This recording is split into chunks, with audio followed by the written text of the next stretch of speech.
sore teman-teman semua, selamat datang. Selamat datang di sharing session kali ini yang bertema Tips for Career Survival in the Pandemic Era. Nah, ini merupakan sebuah acara diskusi pertama dari We Are Hiring, dan ini benar-benar keren banget nih teman-teman. Karena ini tuh merupakan diskusi pertama tapi sudah ada 31 peserta. Wah, ini benar-benar luar biasa. A round of applause to We Are Hiring. Dan sore ini kita akan menggali tips-tips dan belajar ilmu baru bersama-sama. Tentunya nih sambil ngabuburit bersama saya, Safira Situmorang. Dan tentunya kita sudah kehadiran narasumber yang keren-keren banget. Nih, saya harap semuanya masih pada kuat ya puasanya ya. Ya, karena kan kalian nggak banyak ngomong nggak seperti saya. Oke. Nah, sebelum memulai, kami akan menampilkan sebuah video profil dari We Are Hiring selaku penyelenggara acara ini. Teman-teman dimohon untuk tetap mematikan fitur mikrofonnya. Untuk tim technical We Are Hiring, saya persilakan.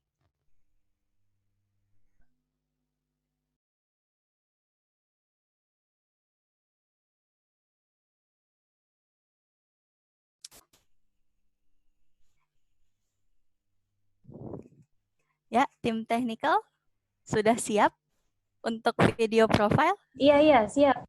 Oke, ya kita tunggu sebentar ya teman-teman. Nah teman-teman, jadi saya ingatkan kembali ini sudah 31 orang. Luar biasa sore ini bisa bertemu. Oke, ini sudah siap. Silakan tim technical.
Oke, luar biasa sekali. Berikut kita barusan melihat videonya, mungkin tadi ada masalah di sound, tapi nggak apa-apa.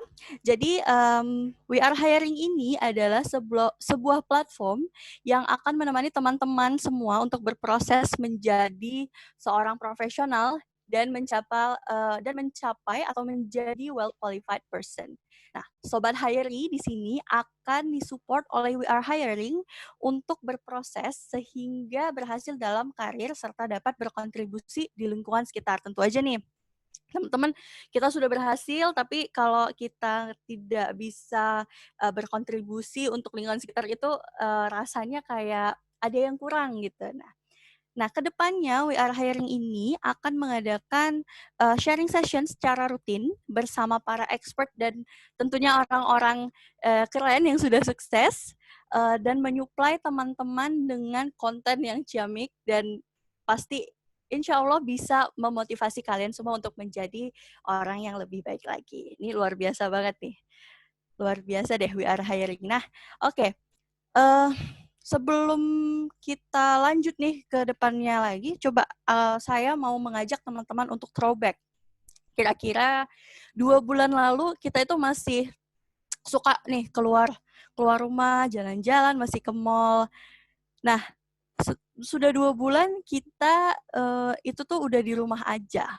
Pasti saya yakin teman-teman udah ada yang bosen kan di rumah. Yang bekerja WFH mungkin bosen nih kerja sambil rebahan dan mulai was-was gimana ya karir kita ke depannya kalau di rumah aja dan tidak bisa untuk bersosialisasi di luar. Nah, mungkin di sini banyak teman-teman kita yang mahasiswa juga. mahasiswa mungkin mulai bosan nih, banyak banget tugas dari dosen kah, atau mahasiswa akhir semester yang galau karena dengan kondisi ekonomi sekarang ini tidak sedikit perusahaan yang mulai gulung tikar dan melakukan PHK. Lalu makanya We Are Hiring kali ini hadir pengen bangun semangat teman-teman lagi dan kita belajar bersama untuk melewati periode pandemik dengan semangat dan dapat merencanakan langkah-langkah yang akan membawa kita pada keberhasilan hidup dan karir. Nah, teman-teman, sebelum kita memulai, mungkin tim teknikal saya minta tolong untuk di-sharekan slide. Karena sebelum mulai, saya akan menyampaikan beberapa peraturan selama diskusi yang akan yang harus dipatuhi demi kelancaran diskusi kita pada hari ini. Oke. Nah, teman-teman, untuk ground rules atau peraturan yang harus diikuti pada diskusi kali ini adalah yang pertama, seluruh peserta wajib mematikan mikrofon atau memute mikrofonnya selama diskusi. Tapi kami harapkan teman-teman semua untuk mengaktifkan fitur kamera ya selama diskusi.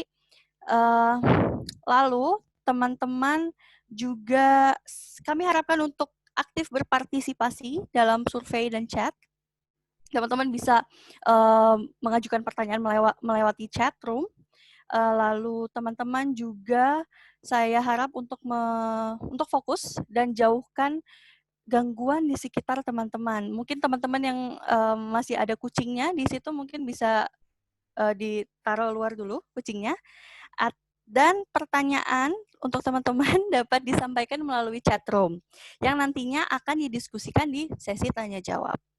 Nah, nanti untuk sekedar info, sesi pertanyaan nanti akan ada beberapa sesi. Yang sesi pertama merupakan 3 orang akan diberi kesempatan untuk open mic. Jadi bisa menyampaikan pertanyaannya secara langsung.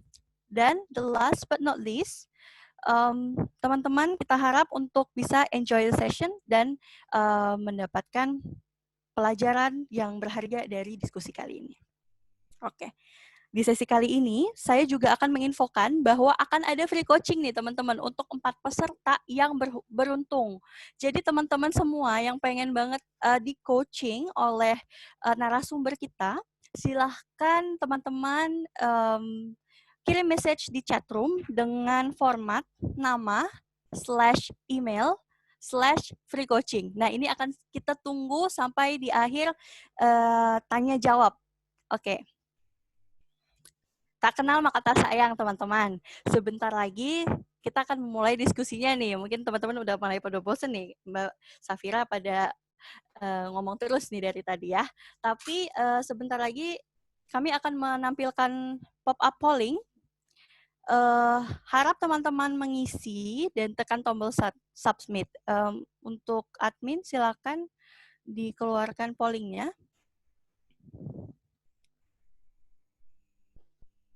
Ya, teman-teman diharapkan semua mengisi pollingnya ya.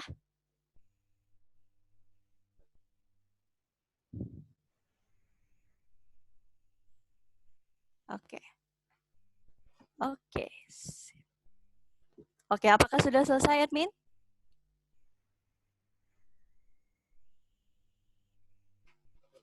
Oke, ya, teman-teman, terima kasih sudah mengisi pollingnya. Ini biar kita kenal satu sama lain ya. Nanti narasumber biar bisa kenal kalian semua itu siapa aja, dari mana, dan kerjanya bagaimana. Oke, ini dia. Mostly di sini semua mahasiswa, luar biasa mahasiswa, semangat, terus semangat. Dan pencari kerja juga teman-teman yang mungkin ini first jobber, yang memiliki pengalaman kurang dari 5 tahun. Oke, teman-teman perkenalkan kembali, saya Safira Sitomorang.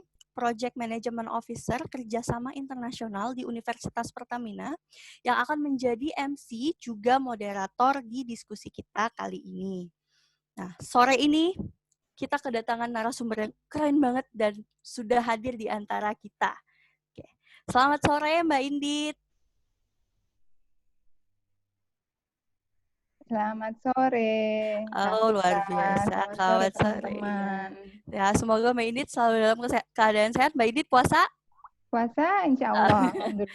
Oke, sip. Nah, teman-teman, sebelumnya saya akan membacakan resume Mbak Indit yang keren banget nih. Jadi, Mbak Indira Asteriana ini adalah seorang profesional yang bekerja sebagai HR Business Partner di Saka Energi Indonesia selama kurang lebih 6 tahun ya Mbak Indit ya? Tepatnya sudah mau 9 tahun. Wah, 9 tahun luar biasa. Oke, teman-teman. Nah, beliau ini menyelesaikan S2 di UGM di jurusan manajemen dan telah berpengalaman selama 15 tahun di bidang SDM. Beliau juga berpengalaman bekerja di berbagai sektor industri dan perusahaan lokal maupun multinational corporation. Mbak Indit juga merupakan salah satu core team di HR Migas Community dan merupakan bagian dari Communications Division in International Associations of Facilitator di Indonesia. Wah, ini Mbak Indit luar biasa banget ya Mbak Indit ya. Keren banget deh pokoknya. Pokoknya narasumber kita yang keren kali ini akan menjadi pemateri utama kita di diskusi sore ini. Nah, tapi teman-teman, jangan sedih, Mbak Indit hari ini tidak sendiri. Karena Mbak Indit akan ditemani oleh Mas Rahendra Kusheriwowo, yang juga seorang profesional di bidang HR, dan saat ini bekerja sebagai Human Resource Manager di PT Mitsui Indonesia dan juga merupakan lulusan S2 di UGM. Selamat sore Mas Hendra. Halo, selamat sore Mbak Safira. Iya, selamat sore Mas. Semoga sehat-sehat selalu ya Mas. Sehat kan sekarang? Alhamdulillah. Alhamdulillah. Oke, teman-teman, Mas Hendra ini nanti akan membantu Mbak Indit dalam menjawab pertanyaan-pertanyaan teman-teman nih di Q&A session. Jadi, teman-teman yang sekarang sudah hadir, mungkin bisa mulai disiapkan pertanyaannya karena takutnya nanti ketinggalan. Nah, makanya teman-teman siapkan pertanyaannya, mungkin nanti bisa dapat kesempatan untuk on mic. Dan kalaupun misalnya tidak sempat, mungkin teman-teman bisa langsung ketik pertanyaannya di chat room kita. Nah, tambahan nih, teman-teman, dua narasumber kita ini juga memiliki beberapa sertifikasi profesi di bidang HR. Jadi, jangan lupa daftar dan daftar untuk mendapatkan free coaching yang nantinya akan kita undi di akhir acara. Nah, tanpa untuk mempersingkat waktu deh, hari ini Mbak Indi akan menyampaikan materi Tips for Career Survival, A Journey to Your Life Purpose. Nah, saya persilahkan Mbak Indit. Mbak Indit mungkin sudah bisa on mic untuk memaparkan materi selama 30 menit dari sekarang. Silakan Mbak Indit. Oke, baik. Terima kasih banyak Safira. Dan halo, selamat sore teman-teman semuanya. Senang banget nih aku exciting banget nih ya sore ini jam segini gitu ya teman-teman semuanya pada semangat sore-sore ngumpul di sini untuk cari insight gitu. Padahal sebenarnya kan bisa aja sambil tidur gitu ya. Tapi semua pada kumpul di sini banyak nih tadi saya lihat mungkin 37 tadi kalau nggak salah ya. Nah ini saya udah menyediakannya ada kartu-kartu cantik di layar ya mungkin teman-teman bisa lihat nih di screen. Ini untuk teman-teman yang sudah hadir di sini dengan semangat gitu. Nah, ini saya pilihkan kartunya tuh ada excitement, explore, sama sparkle. Ini sesuai dengan harapan saya, misalnya untuk yang sparkle gitu ya. Ini di sini berupa gambar air, tetesan air. Kami berharap saya dan Mas Hendra sebagai pembicara sore ini bisa menjadi titik-titik air gitu ya yang memberikan manfaat buat teman-teman di sini. Dan untuk teman-teman di sini rasanya ikut hadir ke sini karena mau mengeksplor nih, seperti gambar yang hijau itu mengeksplor apa sih yang kira-kira bisa didapat dari sesi hari ini gitu ya. Dan terus gambar selanjutnya ini saya sediakan nih, gambarnya kalau buat saya ini kayak orang yang anak kecil itu, kayak orang yang lagi bingung gitu ya. Ini saya rasa menggambarkan cukup banyak orang ya di saat ini yang bingung nih mau ngapain. Kita tahu ya, teman-teman kan kondisi Covid ini sangat mempengaruhi banyak sektor. Dari ada tukang gojek, tukang sayur gitu ya, ada pelajar, pekerja. Nah, untuk Gojek nih, terutama kalau saya di Jakarta gitu ya, biasanya mereka tuh rame banget tuh, bisa ngambil, angkut orang gitu ya, GoRide gitu. Nah, tapi sekarang mereka cuma bisa ambil GoFood, GoSend, sangat berubah banget gitu ya, kondisinya. Terus kemudian tadi kan di sini yang pesertanya kebanyakan, pelajar ya, mahasiswa. Tentunya sekarang sudah merasakan nih seperti apa sih belajar di rumah, enak apa enggak sih gitu.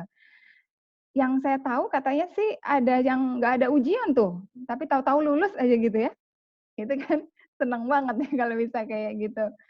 Nah, semua ini, kondisi Covid ini semuanya merubah, kebiasaan kita ya tentunya ya. Nah, kalau saya kebiasaannya yang berubah tuh dulu sebelum work from home, belum tentu setiap hari saya masak gitu, karena pulang dan pergi kantor tuh, mataharinya kadang-kadang belum kelihatan.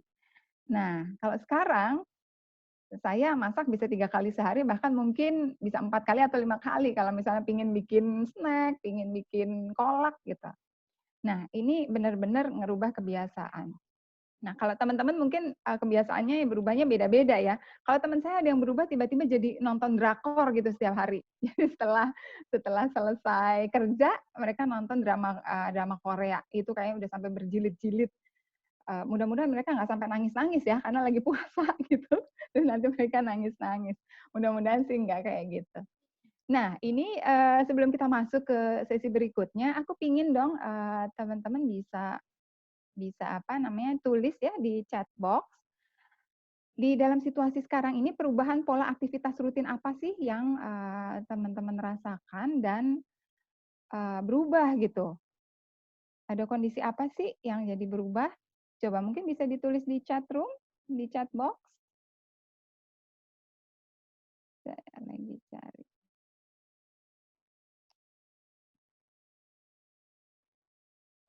Ada apa aja nih Safira? Boleh tolong dibacakan beberapa? Baik, sebentar.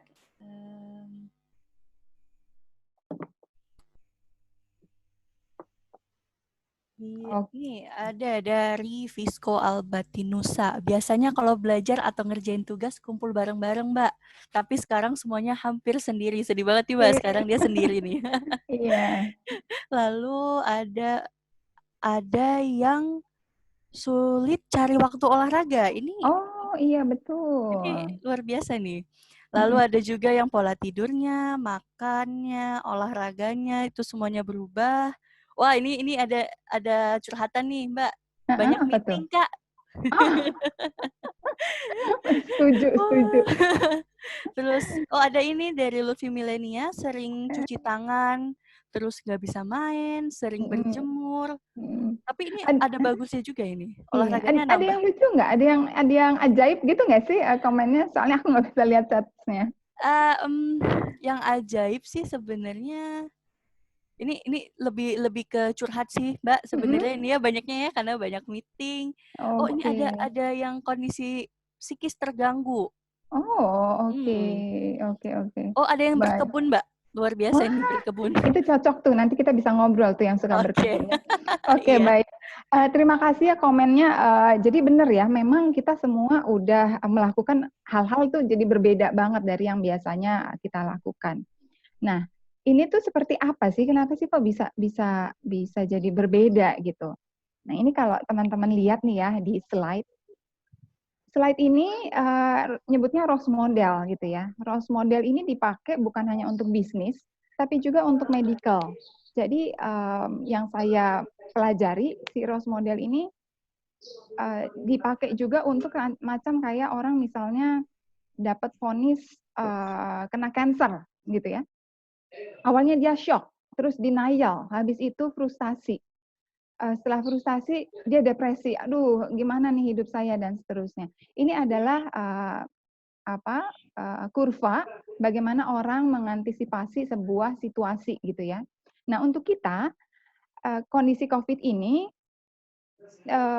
perumpamaannya penggambarannya seperti ini ya. Jadi kalau misalnya awalnya pertama kali kita tahu tuh kan kita kaget banget tuh, shock tuh. Tadinya kita dengar cerita cuman di TV aja, di TV atau di medsos. Itu awalnya yang kita tahu di China. Terus udah gitu rame tuh, Itali katanya korbannya banyak banget. Tapi terus tiba-tiba kita udah disuruh kerja dari rumah gitu ya. Itu shock pertama, wave shock pertama. Terus di fase kedua, denial. Masih banyak aja tuh ya yang nggak percaya waktu itu, masih aja dibilangin awas nanti ketularan, masih keluyuran, tapi masih keluyuran keluar, tapi pergi-pergi nggak pakai masker gitu. Walaupun ada juga yang udah mulai panik nih di stage ini. Apalagi waktu lihat jumlah pasien COVID di Indonesia bertambah 180.000 dalam sehari, 180.000, 180 orang dalam sehari gitu. Itu udah mulai kaget-kaget gitu.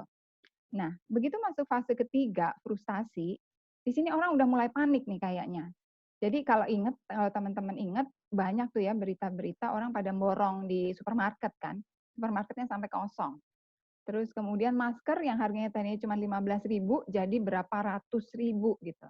Hand sanitizer hilang tuh dari pasaran. Nah, ini salah satu yang menunjukkan orang udah mulai frustasi. Dari kaget terus dia frustasi, harus apa nih saya? Salah satu caranya ya cuman melengkapi diri dengan masker dan hand sanitizer gitu, dipikirnya ya. Akhirnya barang-barang itu jadi langka. Begitu langka, mereka mengumpat semua, gimana sih pemerintah, kenapa masker jadi mahal, kenapa hand sanitizer hilang gitu. Di situ orang udah mulai pada frustasi, akhirnya jadi timbul semacam kayak kemarahan gitu ya.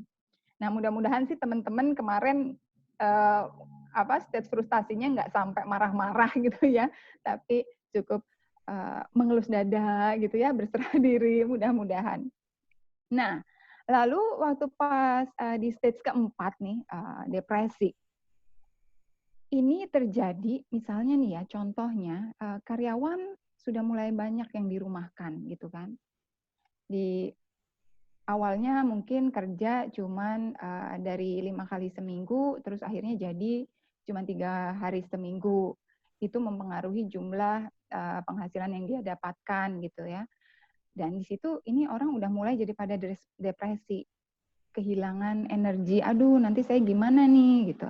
Terus pada beberapa orang mungkin tabungannya udah mulai habis gitu ya karena pekerjaannya hilang. Hal ini juga terjadi pada bapak-bapak Gojek, bapak-bapak tukang sayur, penjual makanan, warung makanan gitu. Nah, di kondisi ini untuk yang kondisinya masih agak lumayan nih kalau menurut saya dan cukup beruntung, itu yang kerasa itu cuman, bosen deh, masa gini aja terus mau ngapain lagi, nggak tahu harus apa gitu ya. Terus karena cuman bisa mungkin yang kos-kosan nggak bisa kemana-mana gitu ya, cuman di dalam kosan gitu ya. Kayak Mbak Safira tuh, dia kosan gitu ya, anak kos. Untungnya dia sama adiknya, kalau nggak sama adiknya mungkin dia udah boring banget di dalam kos sendirian gitu ya. Terus karena boring akhirnya jadi, aduh aku nggak tahu nih harus apa nih, males nih, akhirnya nggak punya energi gitu. Nah, sekarang teman-temannya ada di stage mana nih? Nanti kita lanjutin dikit ya sebelum kita ada sedikit pooling gitu ya. Nah, kalau di stage berikutnya mudah-mudahan nih kita semua sudah mulai dalam stage ini, stage 5, 6, dan 7. Ini di sini kita sudah mulai recover gitu ya. Kita sudah mulai belajar beradaptasi terhadap situasi ini gitu. Nah, oke yuk sekarang kita coba adain survei kecil-kecilan gitu ya. Kita coba poolingnya mungkin bisa dimunculkan sekarang. Saya ingin tahu nih, dan supaya teman-teman yang lain juga tahu, melalui pooling ya, mungkin tim teknis bisa munculkan poolingnya sekarang. Jadi kita ingin tahu nih, ya silahkan coba diisi, teman-teman tuh ada di stage mana sih? Stage shock, apakah masih di stage shock? atau frustasi atau depresi. Tadi kan ada yang bilang kayaknya saya depresi deh gitu ya tadi ya. Coba oke, mungkin coba bisa diisi. Kita tunggu sebentar sambil diisi.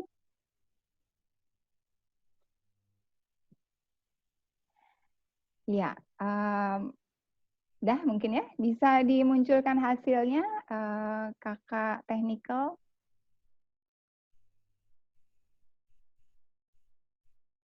Nah, oh ini aduh senang banget nih ya saya lihatnya ya bahwa cukup banyak yang sudah ada di stage 5. Stage 5 itu eksperimen. Jadi di sini sudah mulai merasakan, sudah mulai bisa menyesuaikan diri terhadap situasi. Oh, ada yang udah di stage 7 juga. Wah, ini jawara banget nih. Tidak banyak ya, tidak banyak orang yang bisa dalam waktu ini kan 2 bulan gitu ya. Tidak banyak yang orang bisa menyesuaikan diri dengan cepat. Jadi ini salah satu apa ya, achievement, pencapaian dari teman-teman yang udah ada di stage 5, 6, 7. Nah, untuk yang masih di stage 1 sampai 4, ini bukan berarti ada yang salah sama kita. Karena memang tiap orang siklusnya itu berbeda-beda. Nah, bagaimana kita mengantisipasi kondisi ini gitu ya. Bagaimana yang di stage 1 bisa mulai masuk ke 2, 2 masuk ke 3, 3 masuk ke 4, akhirnya 5, 6, 7 gitu ya. Nah, ini kita bisa lihat di slide berikutnya ya. Jadi, sekarang gimana nih caranya supaya saya bisa survive? Ya. Nah, cara melihatnya adalah, kita lihat dulu nih sekarang. Saat ini adalah di kondisi kita bersama-sama dengan COVID. Lalu nanti kita harus survive kan? Kita harus survive, nanti seperti apa sih kita supaya menghadapi dunia setelah COVID nanti? Nah, di sini salah satu caranya, tadi untuk teman-teman yang masih di 1 sampai 5 gitu ya, itu adalah mengenali diri sendiri. Terus pertanyaannya kan, kenapa kok cara ini adalah cara solusinya supaya survive itu kenapa sih harus kenali diri sendiri gitu ya? Nah, kalau kita tadi lihat kurvanya Pak Ros, Bapak Ros atau Pak Deros gitu ya, tadi yang bikin kurva tadi itu namanya Pak Ros. Memang durasi tiap orang itu berbeda-beda. Ini terjadi perbedaan itu karena apa sih? Gitu. Nah, terjadi perbedaan durasi di setiap stage itu karena adanya mindset gitu. Nah, untuk teori mindset itu ada dikenal 2 teori, yaitu victim mindset sama adaptive mindset. Nah, jadi sekarang nih kita coba lihat apa sih victim mindset, apa sih adaptive mindset gitu ya. Supaya kalau kita mengenali mindset ini, kita bisa mulai bergerak dan kita bisa mengetahui siapa sih mengenal diri kita. Nah ini, teman-teman bisa lihat di sini. Kalau victim mindset, victim itu korban gitu ya. Jadi selalu merasa bahwa saya itu adalah korban, saya nggak berdaya. Situasi ini terus saya harus apa sih gitu ya. Terus kemudian melihat segala sesuatu itu adalah bencana. Dan berpikir kalau ada sesuatu yang buruk terjadi, ya udah ini udah takdir saya, ini pasti akan selalu buruk, buruk, buruk, dan buruk gitu. Kemudian bisa juga karena victim mindset, akhirnya kita menyalahkan situasi, menyalahkan orang lain gitu. Dan terus berpikir bahwa setiap kali mencoba sesuatu, ini pasti gagal deh, nggak usah deh, terus ngapain lagi saya harus nyoba gitu ya. Itu salah satu deskripsi bagaimana victim mindset. Nah sekarang kalau adaptive mindset, mindset kita itu siap untuk berubah terhadap situasi apapun, kemudian terbuka terhadap ide-ide, lalu percaya terhadap kemampuan diri kita sendiri gitu ya. Di sini juga termasuk karena kita terbuka terhadap ide, akhirnya kita mencoba eksperimen, kita belajar gitu ya. Hal seperti ini masuk dalam kategori adaptive mindset. Ini hanya beberapa hal aja, beberapa contoh. Nah, dari penjelasan ini, kita lihat nih.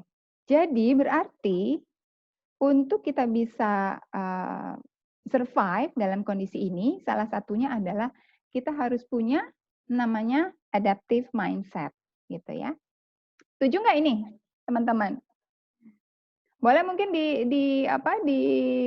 beri reaction, mungkin jempol atau tepuk tangan, ada gambar emoticonnya. Ya, oke. Setuju ya. Nah, jadi kita bisa mulai catat bahwa oke, saya harus berubah untuk punya adaptive mindset. Nah, lalu kita lanjut ya. Lalu yang kedua, masih tentang terkait dengan mengenali diri sendiri, yaitu kita harus mengenali kelebihan diri kita.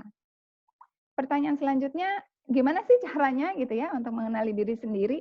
Kan saya udah hidup dengan diri saya tuh dari lahir. Kalau umurnya 20 tahun ya berarti udah hidup dengan diri sendiri selama 20 tahun.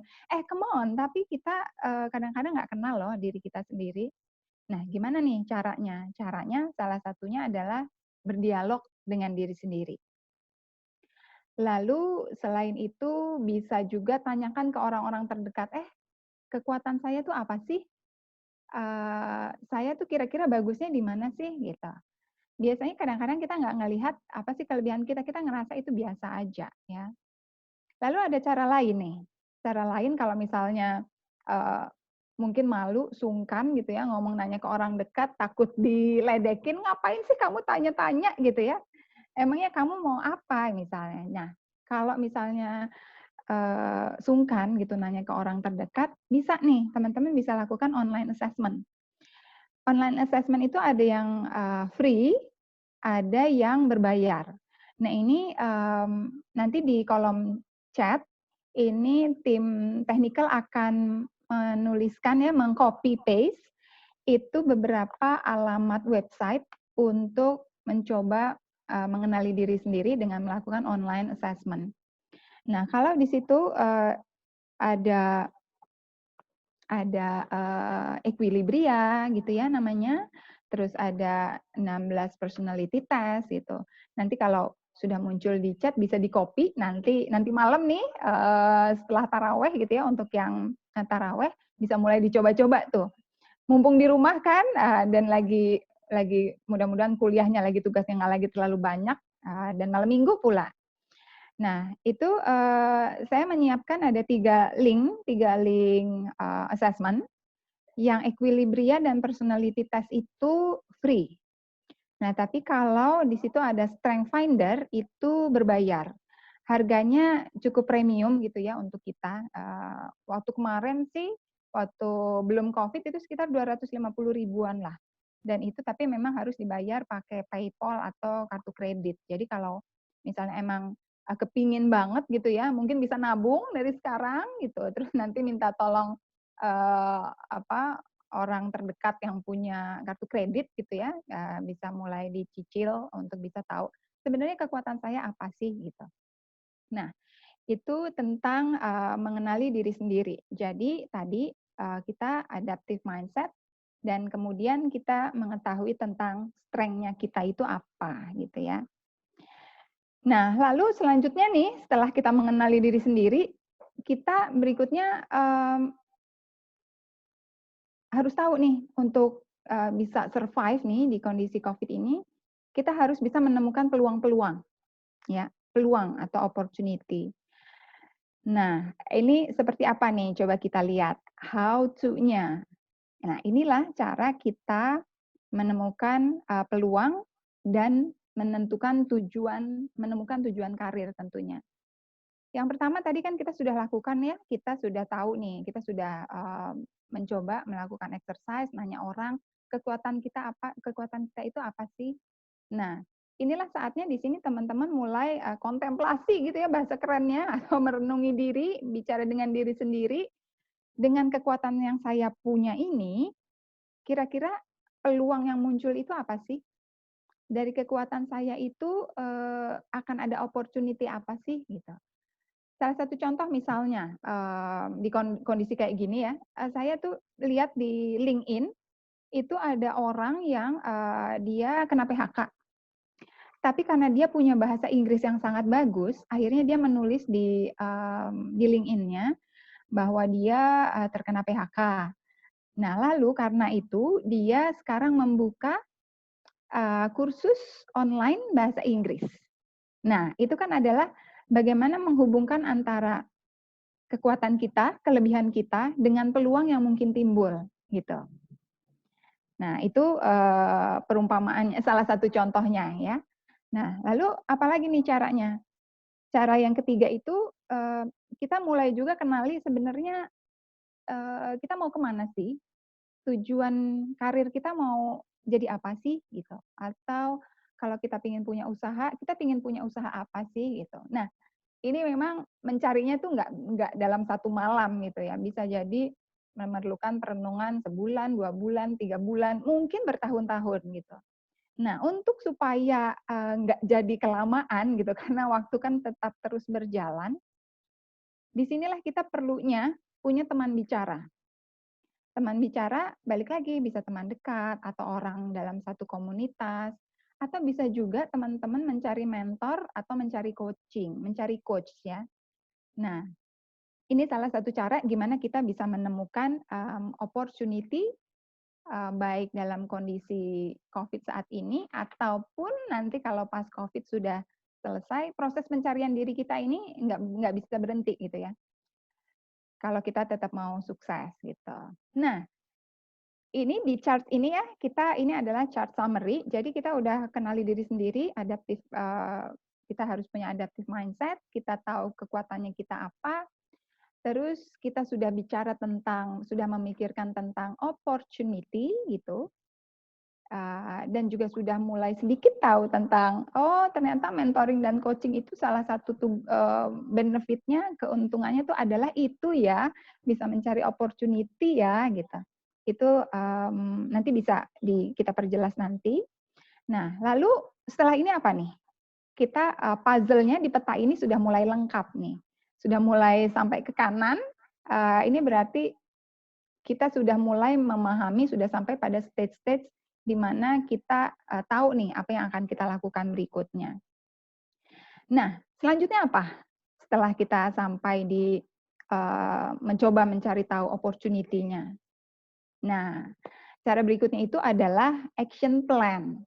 Jadi kan tadi kita sudah tahu nih, kalau dari hasil perenungan tadi ya, misalnya nanti teman-teman sudah merenung, sudah tahu mau apa, itu selanjutnya itu adalah bikin action plan. Nah, tips-tips dalam menyusun action plan, salah satunya itu adalah tuliskan dulu tuh, tujuan yang ingin dicapai itu apa. Lalu tuliskan juga hal-hal yang sudah kita punya. Kita sebutnya resources di sini. Resources itu tidak berarti sesuatu yang ada bentuknya. Bukan berarti resources misalnya, oh orang tua saya punya tanah di di pojokan sebelah sana, mungkin saya bisa bikin warung gitu ya. Tidak berarti dalam bentuk seperti itu, tapi balik lagi seperti yang tadi kita bahas di awal, bisa juga itu adalah kemampuan kita. Misalnya kita bisa bahasa Inggris, kita bisa bikin program aplikasi, kita bisa masak, terus atau tadi Mbak Safira kayaknya suka kucing ya. Tadi kan dia bilang, ya kalau masih punya kucing, coba kucingnya pinggirin dulu gitu. Nah, dari kegemaran punya kucing itu juga bisa jadi opportunity loh. Ini di tempat tinggal saya, ibu-ibu tuh kan banyak di sini, banyak ibu-ibu yang suka kucing. Dan kucingnya tuh ada juga yang kucing Anggora yang lucu-lucu, yang bagus-bagus itu. Nah, tapi mereka males mandiin gitu kan. Kalau kucing kayak gitu kan harus dirawat ya, harus dikeramasin, dipotong rambutnya, bulunya gitu. Nah, itu akhirnya ada tuh di masa kayak gini ada yang datang. Biasanya kan ibu-ibu itu pergi ke salon kucing gitu ya. Nah, sekarang si salon kucingnya datang dari rumah ke rumah. Nah, jadi ini juga salah satu opportunity bahwa kalau misalnya kita suka kucing, terus tadi ada yang suka nanem gitu ya, itu bisa jadi salah satu list kita masukkan dalam daftar apa sih yang kita punya gitu. Nah, setelah kita menyusun daftar nomor 2, kita masuk nih ke daftar nomor 3. Oke, dari daftar nomor 2 tadi, terus kira-kira aku bisa lakuin apa ya? Kita bisa bikin kayak apa ya? Apa yang bisa dilakukan di sini? Nah, terus setelah nentuin itu, kapan mau dilakukan, dan kita perlu melakukan evaluasi secara berkala terhadap action plan kita. Nah, ini sekilasnya action plan seperti itu ya. Ini kenapa saya masukin revolusi industri nih di sini ya? Ini aku ingin nunjukin aja ke teman-teman bahwa dulu tuh revolusi industri dimulai di tahun 1784. Dari Mbak Indi, punten 5 menit lagi ya. Oke, siap, baik. Nah, ya maaf ya emang kalau ngomong suka jadi kelamaan. Oke, nah ini aku mau ngasih tahu aja nih. Jadi saya kemarin dengar bahwa tadinya para ahli itu berpikir bahwa revolusi berikutnya itu akan terjadi di tahun 2030. Ternyata setelah ada COVID ini maju nih. Nanti akan ada perubahan-perubahan yang kita harus cope, kita harus ikutin gitu ya. Kita mau nggak mau harus beradaptasi di situ. Nah, ini action plan. Nah, lalu ini kita udah lengkap nih prosesnya ya, udah di sini, udah lengkap bahwa mengetahui diri sendiri, opportunity, ada action plan. Nah, semuanya ini sebetulnya kalau kita rangkum itu, nah ini aku nggak tahu nih, teman-teman familiar nggak dengan istilah ini? Istilahnya itu adalah ikigai. Ini kayak bahasa Jepang gitu ya. Karena emang benar, ini bahasa Jepang. Ikigai itu terdiri dari dua kata, iki dan gai. Iki itu kehidupan, dan gai itu adalah nilai. Jadi, semua yang kita lakukan tadi itu sebenarnya membuat kita mencari tahu dan menemukan sebenarnya nilai-nilai kehidupan kita itu apa sih? Karena setiap orang berbeda-beda, gitu. Jadi, ikigai itu mungkin jadi satu istilah baru ya hari ini. Jadi bisa ada sesuatu yang seru lah ya di malam weekend ini, malam minggu. Iya benar malam minggu ya. Nah, sekarang kalau ikigai, kita masuk ke ikigai. Ikigai itu kayak apa sih? Nanti Mas Hendra nanti akan bisa jelaskan lebih detail nih tentang ikigai. Nah, ikigai itu kita bisa lakukan dengan menjawab 4 pertanyaan ini. Nah, untuk teman-teman mungkin bisa difoto nih ya, difoto screen ini. Ini bisa sebagai basis pemikiran, perenungan teman-teman semua dalam menyelesaikan hal-hal yang dihadapi sekarang. Mungkin ada yang lagi mau menyelesaikan skripsinya, lagi mau melanjutkan kuliah, lagi mau cari kerja baru gitu ya. Karena kan kadang-kadang bisa ada pilihan nih, saya cari kerja atau saya usaha ya, gitu. Nah, ini mungkin bisa difoto, kalau perlu nanti mungkin bisa ditempel gitu ya di depan meja gitu. Nah, itu tadi penjelasan sedikit ya tentang bagaimana kita menemukan proses diri kita. Nah, untuk teman-teman selamat berproses nanti. Setelah difoto kan tadi nanti bisa disimpan, bisa dipandeng-pandengin gitu. Jadi jangan foto pacar aja yang dilihat gitu ya, karena masa depan itu masih lama, masih panjang untuk teman-teman. Jadi selamat berproses dengan map yang tadi, dan kita sekarang bisa masuk ke Q&A session ya, Safira ya. Oke. Oke, baik. Terima kasih Mbak Indi. Terima kasih atas materinya. Materinya luar biasa banget nih, teman-teman. Keren banget karena ini merupakan suatu hal yang baru bahkan bagi saya gitu.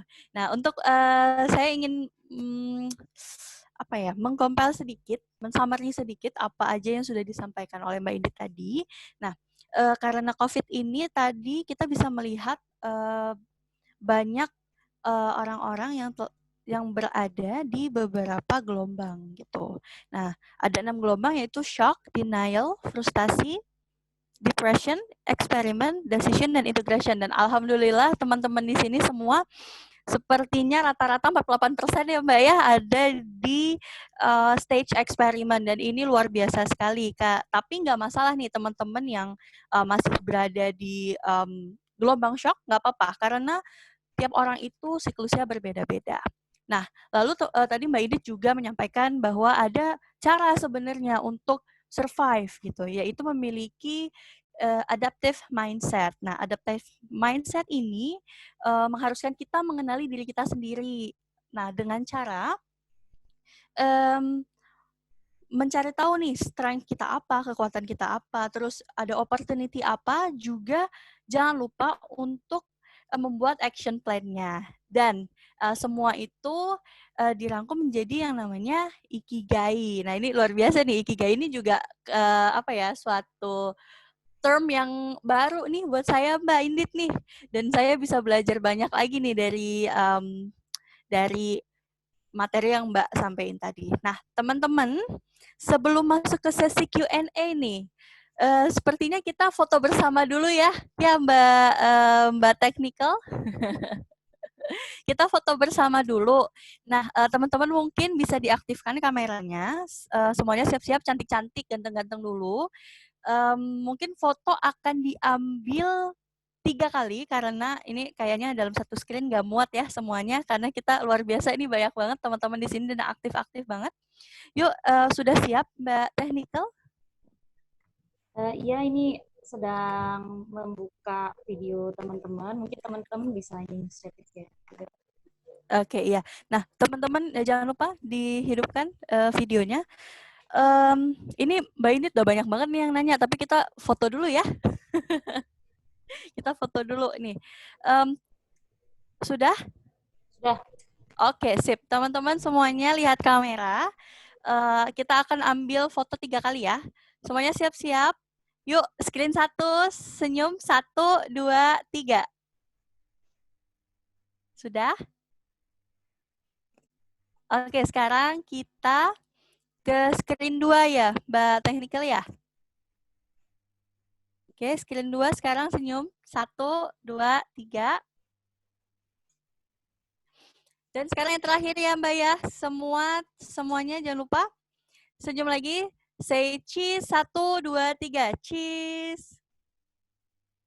Oke, luar biasa. Tepuk tangan dong buat diri kita sendiri ya. Teman-teman jangan lupa. Oke. Baik, terima kasih teman-teman karena sudah mau ikut foto ya. Semoga nanti mukanya cantik-cantik semuanya di situ. Nah, luar biasa insightful sekali diskusi kita hari ini. Sekarang waktu teman-teman kayaknya saya mau ingatkan kembali bahwa kita masih buka untuk free coaching tadi. Yang ingin free coaching nanti akan diundi di akhir sesi. Di akhir sesi tanya, jangan lupa langsung tulis di chat. Nanti kita akan undi di akhir acara. Oke, sip. Sekarang kita masuk ke sesi 1. Teman-teman yang mau bertanya, ini saya beri waktu, saya beri kepada 3.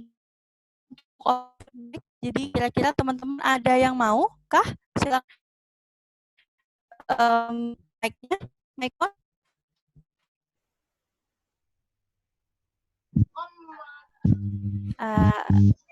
Ada tuh Mbak Vivi ya kayaknya ya. Mbak Vivi? Halo? Ya, oke. Oke, sip.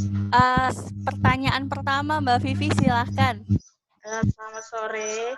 Terima kasih atas saya mau bertanya bagaimana caranya menyelesaikan skripsi di tengah pandemi ini. Sedangkan kalau melihat skripsi itu kayak Gimana? Menyelesaikan skripsi di tengah pandemi. Sedangkan kalau melihat skripsi itu kayak nge-stuck gitu kalau mau ngerjain gitu loh.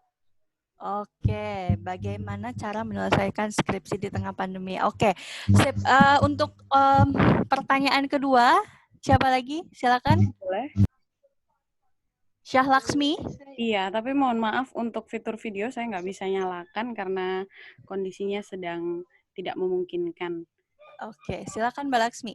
Oke, kalau tadi kan dari Mbak Vivi mungkin mewakili mahasiswa ya. Saya di sini sebagai pekerja karyawan swasta, itu akhirnya kan banyak sekali waktu di rumah. Terus untuk pekerja swasta yang mungkin dari proses ikigai itu dia masih belum bisa menemukan hal-hal yang potensial dalam dirinya, itu apa yang harus dilakukan? Jadi mungkin stage-nya masih ada di depresi terus.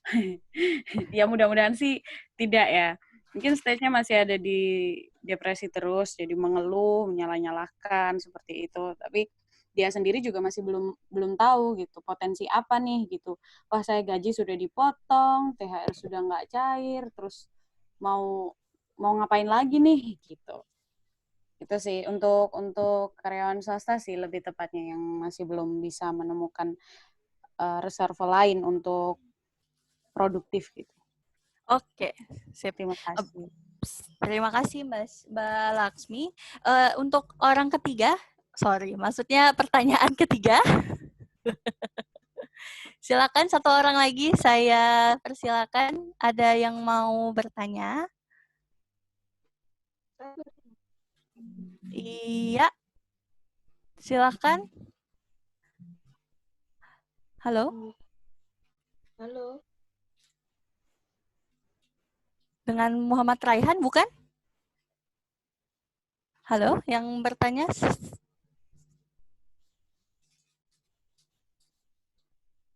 Ya, pertanyaan terakhir teman-teman, ada yang ingin bertanya lagi? Saya mungkin, Mbak. Oke, Fisco, silakan Fisco.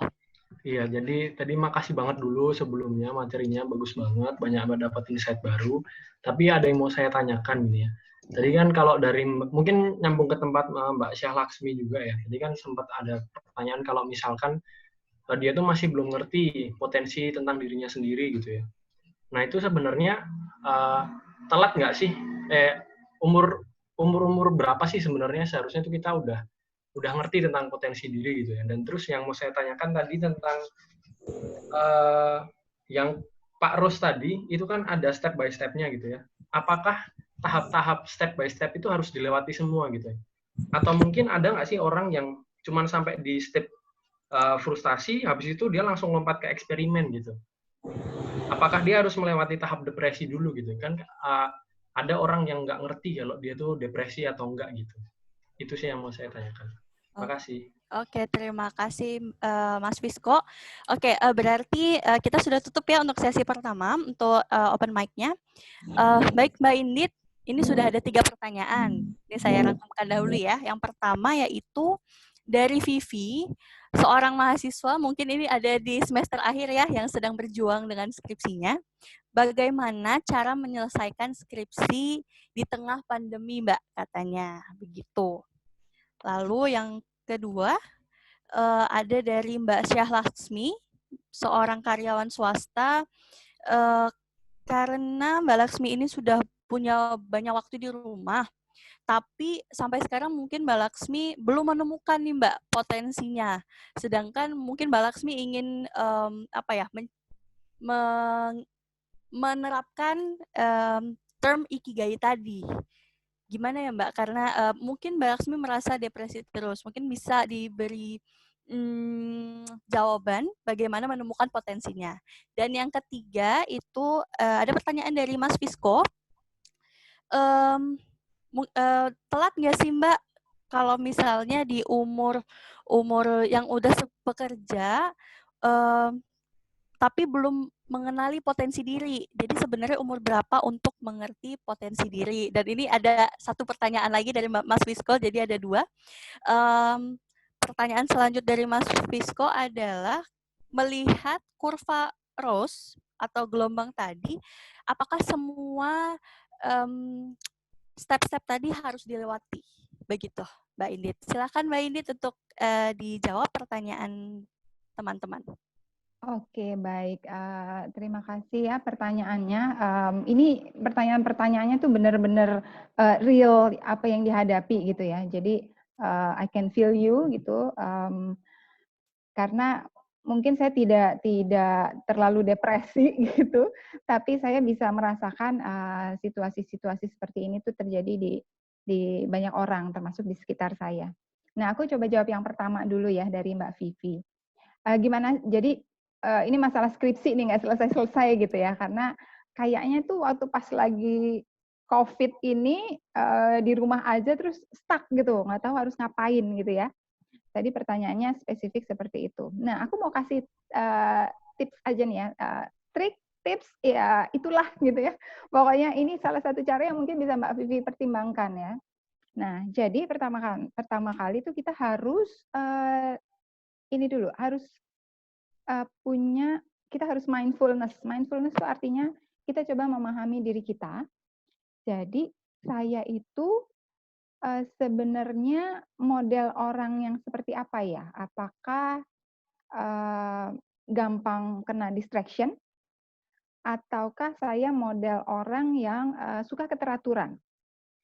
Nah, jadi kalau misalnya nih lagi mau ngerjain skripsi itu, terus tiba-tiba kalau misalnya Mbak Vivi itu modelnya adalah orang yang gampang terdistract, itu salah satu caranya WhatsApp bisa tolong tuh dijauhin dulu tuh, WhatsApp jauh-jauh gitu ya. WhatsApp-nya dijauhkan dulu, terus mungkin biasanya kan kita kadang-kadang tiba-tiba IG-nya tuh nyala tuh, ada message masuk, ada DM, ada orang yang masukin IG story, terus tiba-tiba kita ngambil gitu. Itu ngambil terus ngeliat akhirnya nggak bisa fokus. Nah ini istilahnya kalau di dunia psikologi, saya pernah baca gitu ya, itu disebutnya adalah mental fokus. Jadi kita tuh mental fokus kita tuh kayak apa? Apakah dipengaruhi oleh distraction atau karena kita dipengaruhi oleh keteraturan. Jadi kalau misalnya ini kan jadinya susah konsentrasi ya, karena stuck itu biasanya karena susah konsentrasi. Kalau misalnya Mbak Vivi bisa mencoba konsentrasi, mudah-mudahan nggak stuck dan ketahuan harus caranya apa. Salah satu yang paling mudah ya, saya udah coba terapkan di kantor nih. Biasanya saya kalau di kantor tuh yang mau dikerjain itu kan banyak gitu ya, banyak, atau lagi asik ngerjain terus tiba-tiba ada orang lewat ngajak ngomong, ngajak diskusi. Yang saya lakukan nanti mungkin Mbak Vivi atau teman-teman juga bisa browsing gitu ya. Itu namanya Podomoro. Podomoro itu katanya itu tomat dalam bahasa Itali atau bahasa Perancis gitu ya. Jadi untuk supaya kita bisa fokus, kita pecah-pecah apa yang mau kita kerjakan dalam target yang kecil-kecil. Jadi misalnya Mbak Vivi nih lagi stuck, aku lagi bikin apa ya biasanya pendahuluan. Nah bikin pendahuluan nggak tahu nih harus mulai dari mana. Di breakdown aja dulu dengan teknik Podomoro. Kalau Podomoro itu tekniknya adalah dalam 25 menit kita mau mengerjakan satu hal. Jadi misalnya untuk bikin pendahuluan harus baca 3 buku literatur. Ya udah, ditentukan satu buku, selesai nggak selesai, aku akan coba baca dalam waktu 25 menit.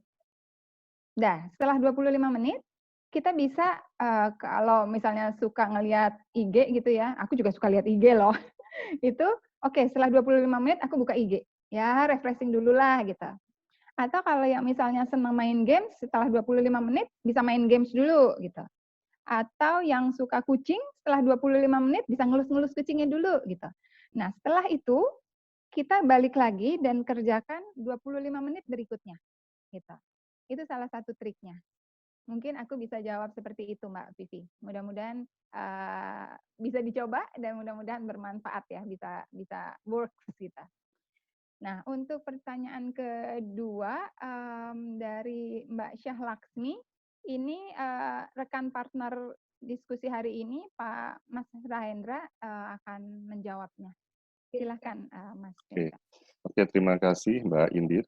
Jadi tadi ada pertanyaan dari Mbak Syah Lasmi ya, yang saat ini kebetulan sedang waktunya banyak di rumah. Kemudian juga bagaimana sih bisa menemukan potensi dirinya. Nah, tadi di dalam presentasi yang sempat disampaikan oleh Mbak Indit itu ada yang bagian akhir, itu kan ada istilah ikigai ya, setelah kita berkontemplasi menemukan diri kita sendiri.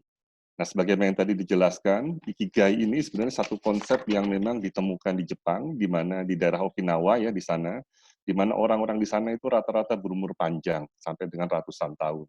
Kenapa? Karena mereka merasa mereka mempunyai konsep ikigai ini. Karena dengan mempunyai konsep ikigai yang artinya adalah nilai kehidupan, mereka itu tahu untuk apa sebenarnya hidup, terus kemudian ada tujuannya itu apa. Sehingga pada saat kita melewati masa-masa bahagia ataupun kesulitan, mereka selalu mencari celah untuk bisa bahagia.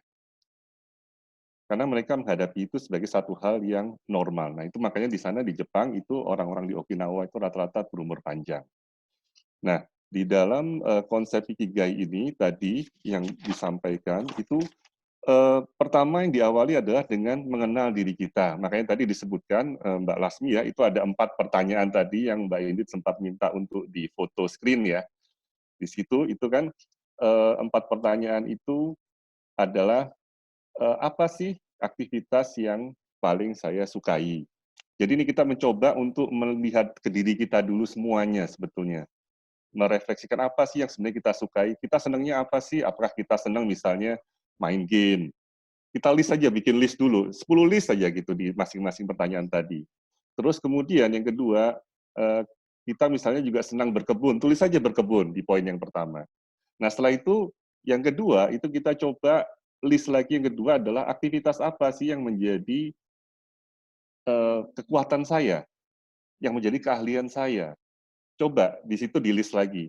Saya menurut teman-teman itu kalau misalkan ada masalah IT, itu biasanya orang datang ke saya. Oh mungkin saya kekuatan saya adalah di bidang IT. Atau mungkin juga saya bagus sebagai pembicara di tempat umum. Kalau ada acara-acara, saya sering diminta sebagai MC-nya. Itu berarti salah satu kekuatan kita juga di situ. Atau misalnya di dalam bidang usaha, misalnya saya pernah diminta untuk sama ibu saya untuk jualan, ternyata saya bisa menjual dengan harga yang lebih mahal dibanding teman-teman yang lain. Nah, itu berarti juga satu kekuatan kita di situ. Nah, kita coba tuliskan, bikinlah di situ kira-kira 10 list saja. 10 poin-poin yang menjadi kekuatan kita. Itu bisa kita kontemplasi dari waktu kita masih kecil ataupun juga sekarang. Nah, kemudian yang ketiga, itu kita coba list lagi, apa sih sebenarnya aktivitas-aktivitas yang saat ini dibutuhkan. Jadi misalnya kalau kita lihat, oh dengan kondisi COVID ini kayaknya sekarang yang dibutuhkan, yang orang-orang banyak perlukan misalnya masalah online training kayak seperti sekarang diadakan sama We Are Hiring ini misalnya. Itu kan satu opportunity juga. Terus apa lagi ya? Kayaknya sekarang juga karena orang sangat concern mengenai kesehatan, mungkin terkait dengan ramu-ramuan kesehatan kayak seperti jahe, kunyit dan sebagainya itu yang mungkin dibikin obat. Nah ini kita list kira-kira potensi-potensi apa yang dibutuhkan orang saat ini. Terus kemudian yang keempat, itu kita juga bikin list lagi, kurang lebih 10 list, aktivitas yang membuat orang mau membayar kita dengan itu. Jadi kita coba lihat aktivitas apa sih orang yang membayar. Misalnya sekarang kalau kita lihat online training misalnya, kalau kita ngambil satu poin, sebelum-sebelumnya mungkin awal-awal online training banyak yang gratis gitu kan. Tapi kemudian sekarang udah mulai kita banyak temukan online training yang berbayar. Nah itu juga satu perkembangan. Terus kemudian apalagi yang kira-kira berbayar? Misalnya memberikan tadi yang mungkin sempat disinggung sama Mbak Indit, misalnya khusus bahasa Inggris secara online. Atau hal apapun yang kira-kira bisa orang mau membayar kita dengan itu. Atau mungkin misalnya berjualan, berdagang, atau apapun itu. Nah, kemudian setelah keempat list tadi, keempat pertanyaan tadi, kita bikin list masing-masing, paling nggak 10, coba kita hubungkan. Ada nggak yang berhubungan satu sama lain? Contohnya misalnya ya, kita senang ngobrol, kita senang berbicara. Terus kemudian keahlian kita juga di berbicara. Terus kemudian dengan keahlian berbicara itu kayaknya sekarang orang juga kayaknya mau dengar tuh kalau misalnya ada yang ngasih pelatihan, itu juga biasanya orang mau dengar loh. Nah terus kemudian orang juga mau bayar. Nah kenapa nggak kita bikin satu usaha yang kita senang dan orang mau bayar? Misalnya bikin pelatihan online. Itu salah satu contoh. Nah, nanti mungkin juga bisa menjadi satu inspirasi dari Mbak Lasmi, kira-kira dengan kondisi sekarang ada di rumah, coba direnungkan, terus kemudian ditemukan kira-kira apa sih yang saya memang suka melakukannya, kemudian saya juga ahli di situ, kemudian itu bermanfaat dan dibutuhkan oleh orang, dan orang mau bayar dengan itu. Itu bisa menjadi satu alternatif solusi. Memang mungkin dalam proses itu tidak bisa sesaat langsung jadi ya, tetapi bisa berproses. Misalnya mungkin 1 hari, 2 hari, 3 hari, dan mungkin seminggu atau sebulan. Tetapi paling tidak secara perlahan-lahan kita akan coba untuk menemukan itu.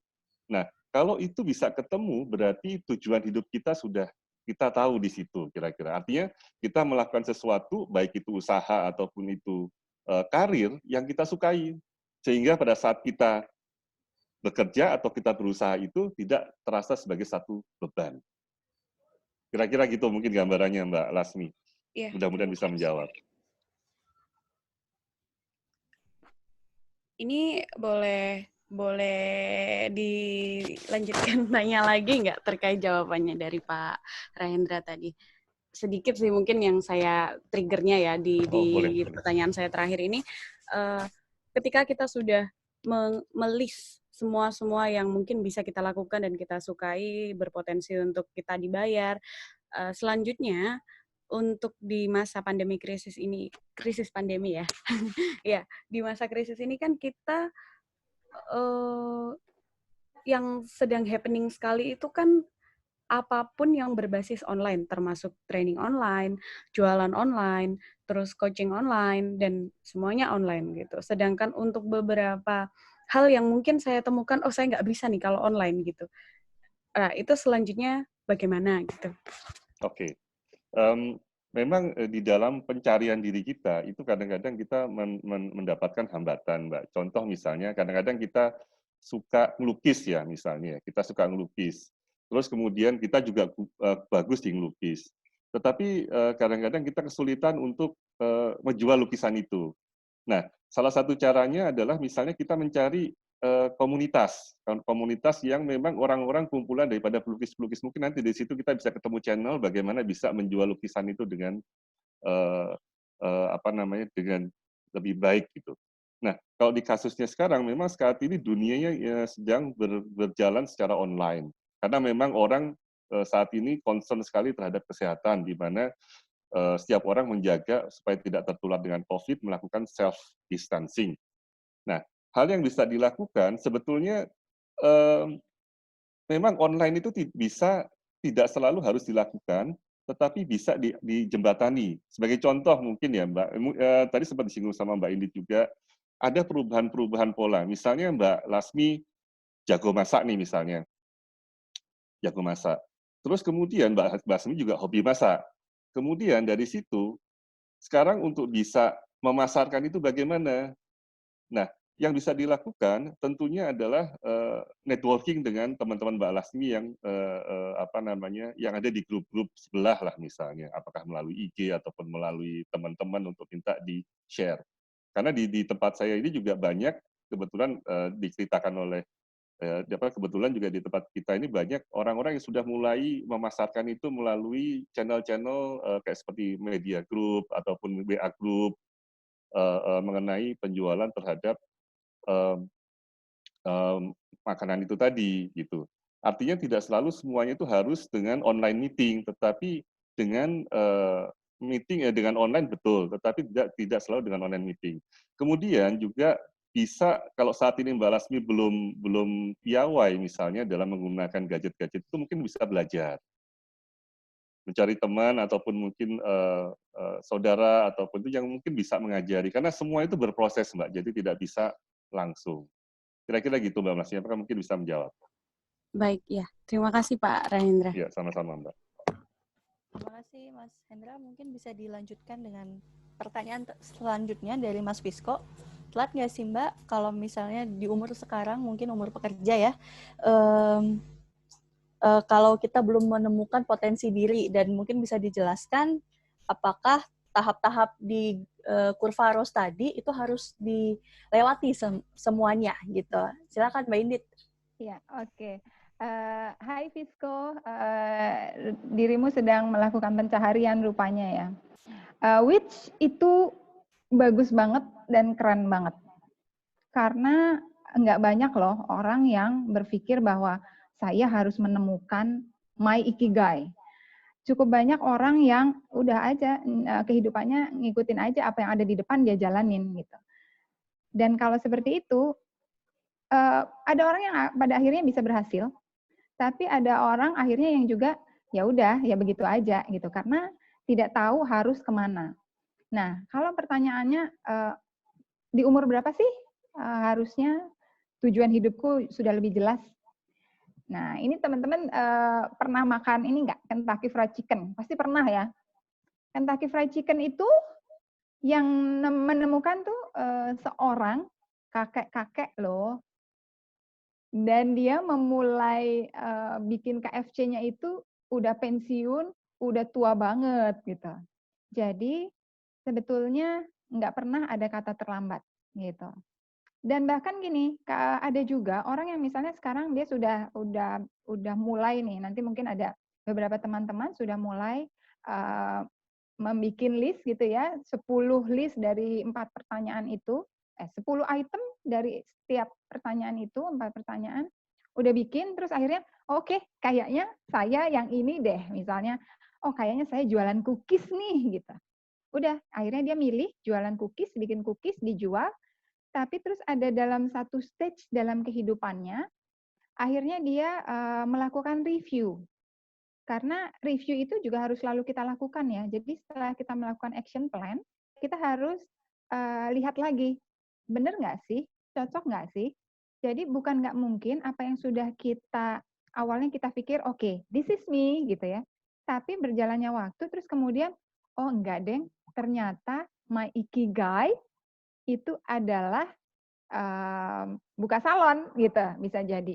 Nah, itu bukan nggak mungkin terjadi, jadi tidak ada batasan usia. Ikigai bisa terus dilakukan, dicari sepanjang hidup gitu. Dan itu yang justru jadi asiknya ya. Jadi kalau misalnya nanti kita lagi di dalam bis, lagi di dalam kereta gitu, atau nanti kita udah pensiun gitu, kita lagi renung-renung, ya kita mikirin aja 10 item dari setiap pertanyaan itu apa sih gitu. Karena mungkin di stage kehidupan kita sudah berubah kan. Sekarang lagi masih mahasiswa, 10 itemnya tuh bisa jadi berbeda dengan waktu pas sudah menikah dan punya anak gitu. Jadi it's okay kalau sekarang belum ketemu, itu adalah journey forever di sepanjang hidup gitu. Itu pendapat saya.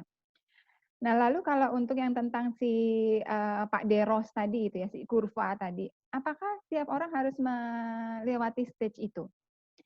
Sejauh yang saya tahu, jawabannya itu adalah iya, gitu. Yang berbeda adalah pada beberapa orang bisa jadi pas stage depresinya itu depresi light banget. Jadi ringan banget depresinya. Dan itu mungkin cuman memakan waktu 2 hari atau 3 hari. Bisa jadi seperti itu. Misalnya karena dia orangnya sangat religius gitu ya, sehingga oke, saya bingung nih, ya udah, terus akhirnya dia pasrah pada Allah, berdoa dengan agamanya masing-masing gitu ya, dengan caranya masing-masing, berdoa, akhirnya oke, sepertinya saya harus move on gitu. Jadi buat saya jawabannya itu adalah ya, cuman durasi di setiap stage bisa beda-beda, sehingga kadang-kadang seolah-olah tidak melewati stage tersebut gitu. Begitu, Fisco. Mudah-mudahan menjawab ya, Fisco. Iya, terima kasih banyak, Kak. Iya, siap. Makasih Mbak Indit. Nah, teman-teman semuanya, kita akan lanjut ke sesi kedua. Cuman sepertinya kita akan memperpanjang waktu Q&A. Apakah semuanya bersedia kita perpanjang waktu Q&A-nya selama mungkin 15 menit. Kalau misalnya bersedia silahkan emot. Oke, sip. Ya, oke. Sekarang kita masuk ke sesi kedua. Ini sudah banyak banget pertanyaan ya. Saya merangkum sekarang ada 3 nih. Saya mulai ya dari pertanyaan pertama. Ini menarik karena ada yang menanyakan, Mbak, dari Asma Munaya. Bagaimana jika tujuan dalam action plan kita itu terlalu banyak? Nah, memprioritaskannya bagaimana nih, Mbak? Dan bolehkah jelaskan lebih lanjut apa yang dimaksud dari strengths tadi gitu. Nah, mungkin ini Asma Munaya dia pingin banget melakukan banyak hal, jadi bingung gitu ya. Gimana, apa yang harus dilakukan dahulu. Lalu yang kedua dari Mbak Nila Khairul. Sepertinya Mbak Nila ini adalah fresh graduate nih.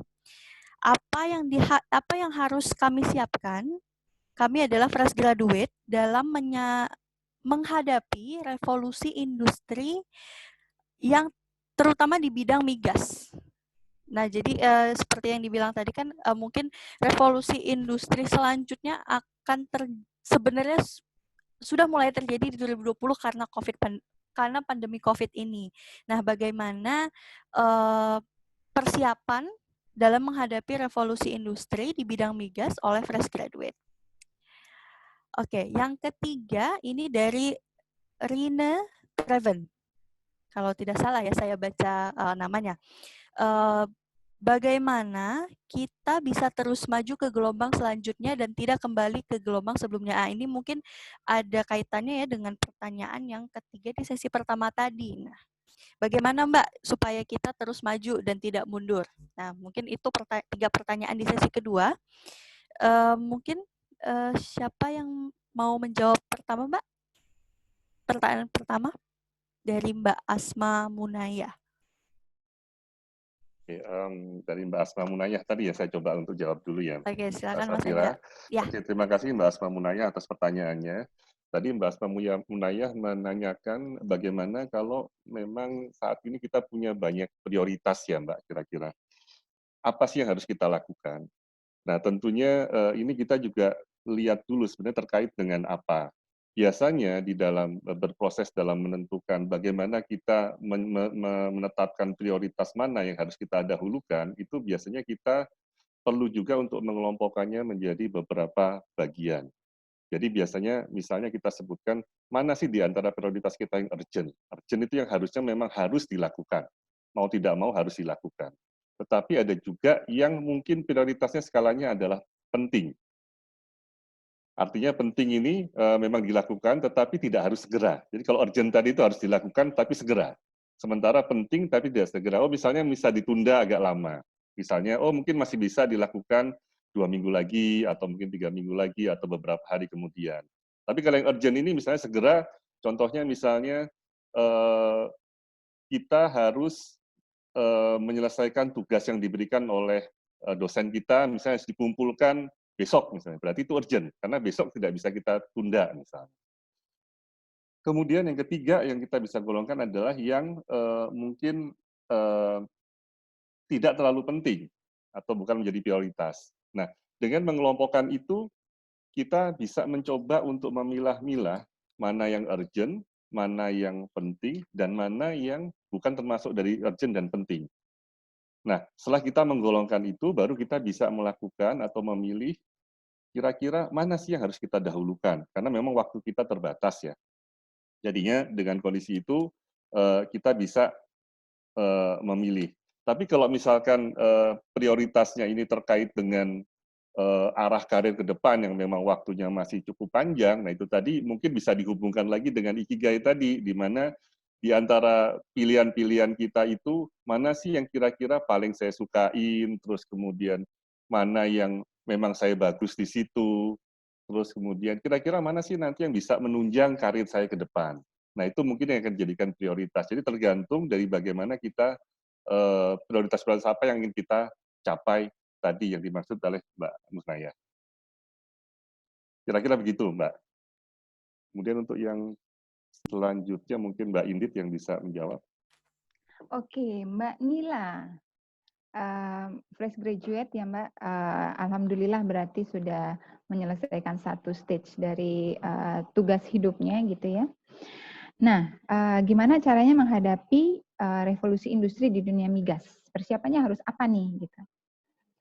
Revolusi industri tentunya terjadi di semua industri. Namanya juga revolusi industri gitu ya, jadi maksudnya seluruh dunia gitulah ya.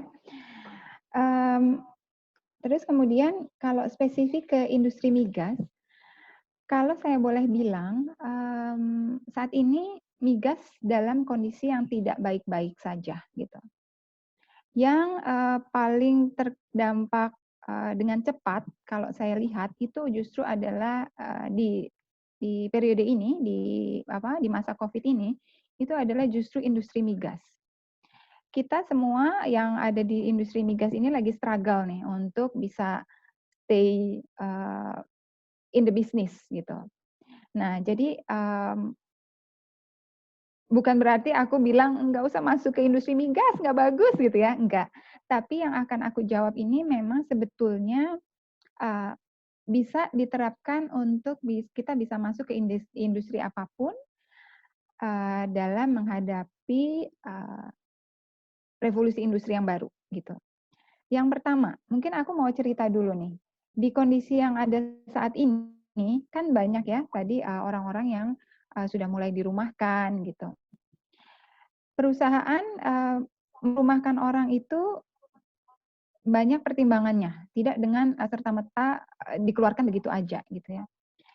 Biasanya yang akan mereka persiapkan itu yang akan stay di perusahaan, kalau misalnya anggaplah misalnya perusahaan ini punya 10 orang gitu, dari 10 orang ini siapa sih yang mau terpaksa dirumahkan duluan gitu. Biasanya yang akan stay di company itu adalah karyawan yang memegang pekerjaan yang menjadi core dari perusahaan itu. Contoh gampangnya misalnya restoran gitu ya, tempat makan. Yang pasti akan mereka keep itu adalah kokinya, juru masaknya. Karena kalau kokinya itu yang dia keluarkan duluan, otomatis bisnisnya akan langsung ikut stop saat itu juga. Gitu. Jadi yang perlu dilakukan untuk menghadapi revolusi industri itu, kalau saya bisa berikan saran, itu adalah kita coba masuk ke, kita mencoba diri kita menjadi core di perusahaan tempat kita bekerja. Kalau misalnya kita background-nya misalnya, kalau tadi mungkin Mbak Nila background-nya itu adalah GNG gitu ya, atau engineer. Berarti memang oke, cocok bisa masuk ke dunia migas. Kalau misalnya kita background-nya misalnya akuntansi gitu ya, accounting. Mungkin bisa mencari pekerjaannya itu adalah di company yang apa namanya, akuntan publik gitu. Karena di situ adalah di mana itu background keahlian kita itu menjadi core di perusahaan-perusahaan tersebut. Itu kalau saya bisa boleh berpesan seperti itu. Tapi kadang-kadang kita tidak bisa memilih, tidak punya keleluasaan dan kebebasan untuk memilih perusahaan yang kita mau atau jenis pekerjaan yang kita mau itu apa. Contohnya saya background-nya akuntansi. Lalu kemudian saya ngambil S2-nya itu adalah manajemen. Tapi terus sekarang saya kerja sebagai HR practitioner. Kok bisa sih gitu? Nah, di sini yang perlu kita ingat bahwa supaya kita bisa menghadapi revolusi industri, itu kita harus agile. Dalam arti kata, kita harus jadi orang yang siap berubah, siap belajar. Saya baru aja kemarin tuh ikut forum diskusi online gitu ya, itu isinya HR dari banyak berbagai macam industri. Ada yang dari travel agent, ada yang dari hotel, ada yang dari bank, telekomunikasi semuanya.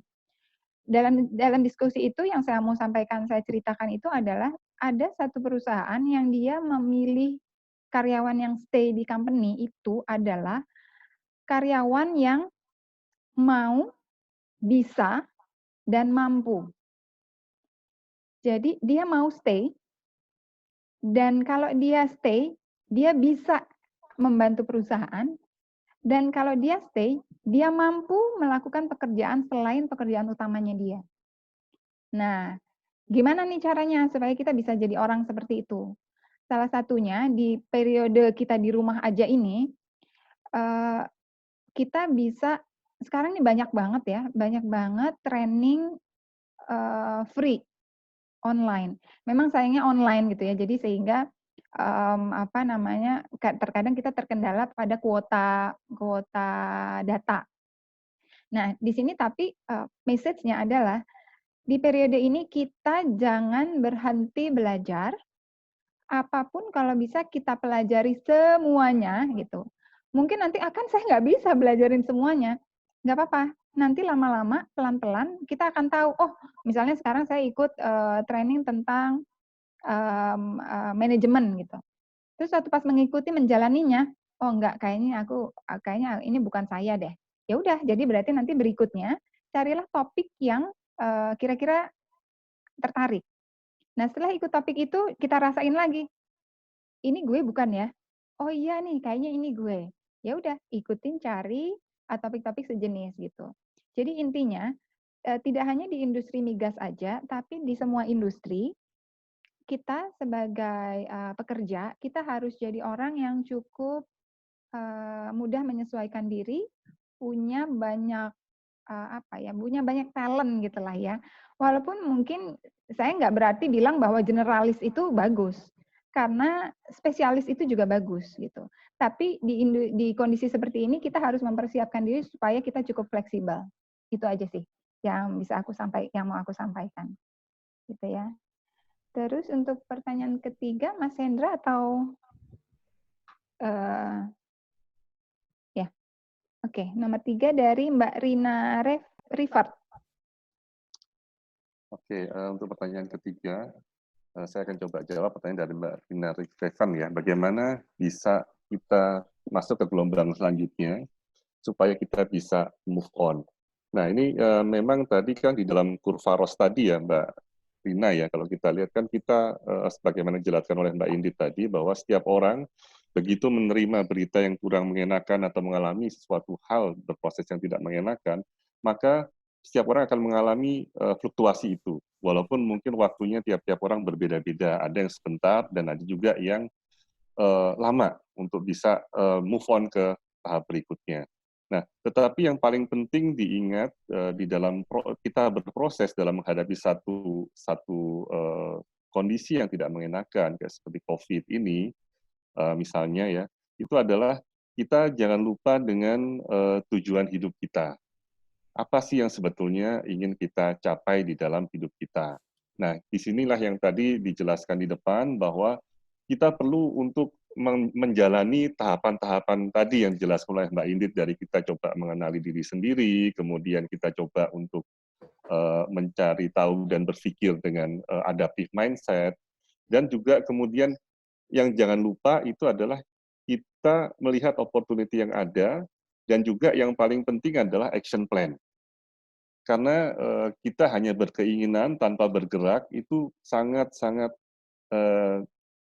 percuma gitu, karena ujungnya adalah yang dilihat adalah action kita gitu. Karena banyak di antara kita itu yang seringkali jago-jago kalau di dalam berencana ya. Wah, nanti saya mau, contoh yang paling gampang misalnya, saya mau olahraga tiap hari, tapi baru rencana. Sementara melakukannya, males sehingga akhirnya target sehat itu tidak tercapai gitu. Nah, disinilah perlu ada satu komitmen dari kita. Kita harus benar-benar mencoba untuk berkomitmen. Kita mencari tahu dulu dari diri kita, kira-kira apa sih yang bisa men-trigger kita untuk bisa benar-benar bahwa saya harus mau nggak mau mencapai itu. Contoh yang paling gampang lah, mungkin dari teman-teman kita ada yang pengen misalnya diet gitu. Nah, salah satu contohnya supaya bisa men-trigger itu adalah menempelkan foto yang ingin target kita langsing misalnya di mana-mana lah misalnya. Nah, mungkin secara tidak sadar kita juga akan berpikir bahwa oke, saya harus mencapai itu. Saya harus selalu diingatkan lagi untuk gimana caranya supaya bisa menurunkan berat badan supaya sehat misalnya. Nah, dengan tekad yang kuat, walaupun awalnya mungkin sulit, tapi lama-lama dengan berproses kita akan bisa move on. Saya pikir untuk bisa move on itu tentunya kita harus mencari apa yang bisa men-trigger kita dengan merenungkan terhadap diri sendiri, apakah itu bisa karena untuk diri kita sendiri, ataukah juga bisa karena untuk orang lain, atau mungkin untuk noble purpose ya, atau tujuan-tujuan yang mulia. Oke, saya harus move on, karena saya misalnya harus membantu orang tua saya untuk bisa tetap survive di kondisi pandemik ini. Nah, itu salah satu trigger juga yang bisa di-trigger dari satu tujuan yang mulia. Nah, yang mungkin di sini perlu Mbak Rina cari itu adalah apa sih yang bisa men-trigger Mbak Rina untuk bisa, oke, saya dengan ini saya akan bertekad bulat untuk menjalankan. Karena kalau kita nggak mencari apa yang men-trigger kita, itu seringkali kita banyak gangguan. Apakah itu males, apakah itu mungkin, kayaknya kalau kondisi-kondisi sekarang ini, saya susah move on nih, nanti gagal lah, dan sebagainya. Nah, kondisi-kondisi itu yang justru menghambat. Nah, untuk bisa menghadapi itu semua harus ada satu tekad yang kuat. Nah, ini yang Mbak Nisla yang harus berproses. Cobalah dicari diri Mbak Rina sendiri, baik itu melalui perenungan diri, ataupun mungkin tadi juga bisa dengan coaching, atau apa itu dengan konsultasi dengan teman, sehingga Mbak Rina menemukan tujuan atau purpose hidup Mbak Rina itu, sehingga Mbak Rina bisa bangkit dan bersemangat untuk menghadapi hari esok. Kira-kira itu, Mbak. Oke, baik. Terima kasih atas jawabannya, Mas Hendra, Mbak Indit. Sayang sekali waktu kita sangat terbatas di Q&A session ini, jadi saya akan menutup Q&A session sampai session kedua. Nah, untuk teman-teman yang pertanyaannya belum dijawab, jangan khawatir, pertanyaan sudah kami rangkum semua dan akan dijawab melalui Instagramnya We Are Hiring melalui live sessions. Nah, nanti teman-teman jangan lupa di-follow di weare.hiring dan stay tune setiap hari, mana tahu jawaban teman-teman itu sudah dijawab. Oke. Nah, ini hari ini kita luar biasa ya, banyak dapat insights, dapat tips, dan pertanyaan-pertanyaan teman-teman itu sudah dijawab oleh Mas Hendra dan Mbak Indit. Dan ini merupakan, ini sangat produktif sekali, kita sambil ngabuburit, sambil mendapat ilmu baru. Oke, sekarang ini waktu yang ditunggu-tunggu nih, bagi teman-teman tadi yang udah daftar namanya untuk mendapatkan free coaching. Nah, kita akan mengumumkan 4 orang yang beruntung untuk mendapatkan free coaching dengan kedua narasumber kita. Nah, untuk Mbak teknikan, tolong di share screen. Kita akan mengundi dengan wheels of name. Oke? Nah, berikut nama-namanya. Mungkin kita bisa langsung mulai ya, Mbak Mila. Baik, sudah tampil di layar ya, teman-teman, sahabat diary. Langsung di... Ya,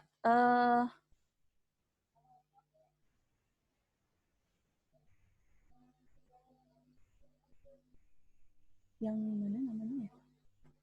Oke.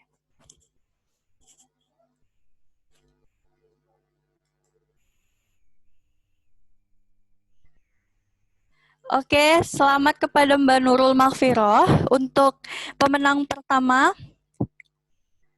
Lalu yang kedua, silakan Mbak Mila.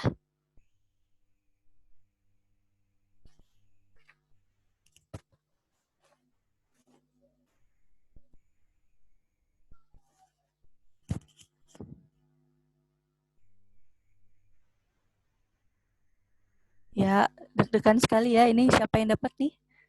Siapa yang dapat? Ya, kepada Mbak Syahlasmi untuk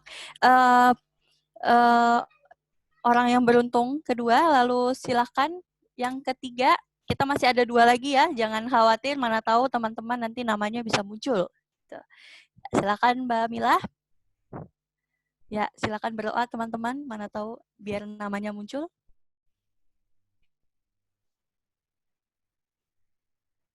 Oke, Mbak Nikmatul Izzah.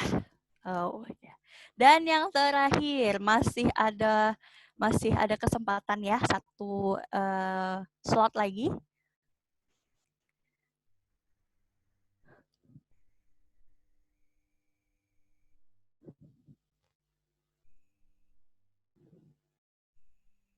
Ya.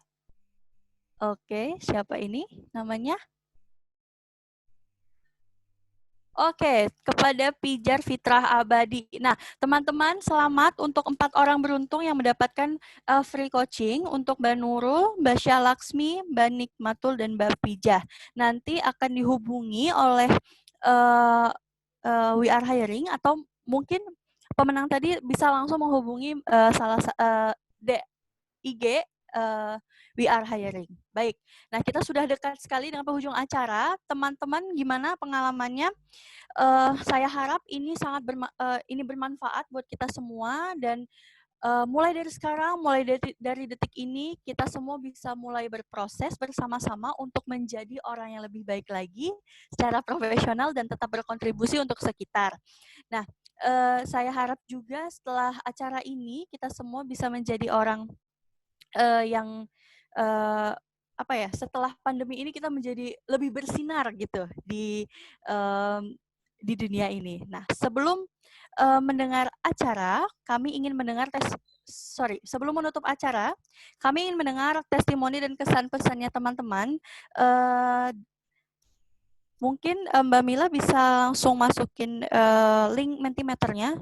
Teman-teman dimohon kesediaannya untuk bisa mengisi Mentimeter agar kami ini bisa menjadi masukan bagi kami untuk lebih baik ke depannya. Nah, silahkan Mbak Mila. Baik, nambahin ya Kakak Safira. Jadi Ya. teman-teman kita langsung buka browser, kemudian ketikkan www.menti.com, masukkan kodenya 529911 seperti yang tertampil di monitor teman-teman. Begitu. Kemudian langsung di-vote aja nih. Terima kasih. Oke, sip. Baik. Oke, teman-teman sudah dimasukinnya kesan-pesannya. Nah, ini acara diskusi kita ini sudah selesai, teman-teman. Yang pastinya saya mewakili We Are Hiring sangat berharap acara ini sangat bisa bermanfaat untuk teman-teman, membangun kembali semangat teman-teman untuk bisa terus bersinar, terus berproses dan menjadi diri yang lebih baik lagi dan mendapatkan hidup serta karir yang lebih baik lagi. Nah, mewakili We Are Hiring, saya mengucapkan terima kasih banyak kepada Mbak Indit dan Mas Hendra yang sudah sharing ilmunya, sudah sharing tips-tips dan trik untuk teman-teman kita. Semoga selalu sukses dan sehat. Dan tak lupa juga saya ucapkan terima kasih untuk peserta yang luar biasa hari ini tuh aktif banget teman-teman karena sampai ada pertanyaan yang belum bisa dijawab. Nah itu tapi jangan khawatir seperti yang saya bilang akan dijawab nanti di Instagramnya We Are Hiring. Nah untuk teman-teman peserta saya ucapkan terima kasih sekali lagi. Semoga kita semua sehat dan selalu sukses dimanapun kita berada. Nah, sebagai info tambahan, minggu depan di hari Rabu tanggal 20 Mei 2020, teman-teman bisa mengikuti sharing session lagi. Nah, ada sharing session yang gak kalah keren deh pokoknya, bersama LPDP Awardee. Nah, kita akan berkenalan dengan Mas ini. Mas ini tuh sudah berkali-kali mendaftar LPDP, berkali-kali gagal, tapi akhirnya dia mendapatkan goals-nya dan mencapai goals-nya. Nah, tentunya teman-teman jangan sampai ketinggalan acara ini, makanya dari sekarang buruan follow Instagram We Are Hiring dan jangan lupa untuk mengajak teman-teman kalian supaya kalian bisa berproses bersama dan bertemu di kehidupan yang lebih baik dengan teman-teman kalian. Oke, nah sebagai penutup, saya ingin mengucapkan terima kasih untuk We Are Hiring, juga terima kasih untuk semuanya. Selamat berbuka puasa bagi teman-teman yang menjalankan ibadah puasa. Wabillahi taufiq wal hidayah. Wassalamualaikum warahmatullahi wabarakatuh. Selamat sore dan sampai jumpa. Waalaikumsalam warahmatullahi wabarakatuh. Terima kasih.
Ini udah tinggal kita ya? Ya, maaf. Laptopnya lemot.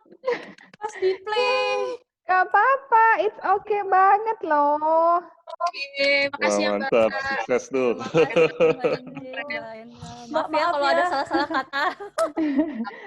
Tadi Kira keren juga. iya. Ini biasanya kita kalau di lapak sebelah setelah sesi kayak gini kita round muter gitu. Apa yang udah bagus, apa yang masih perlu diperbaiki gitu. Bukan apa yang jelek ya.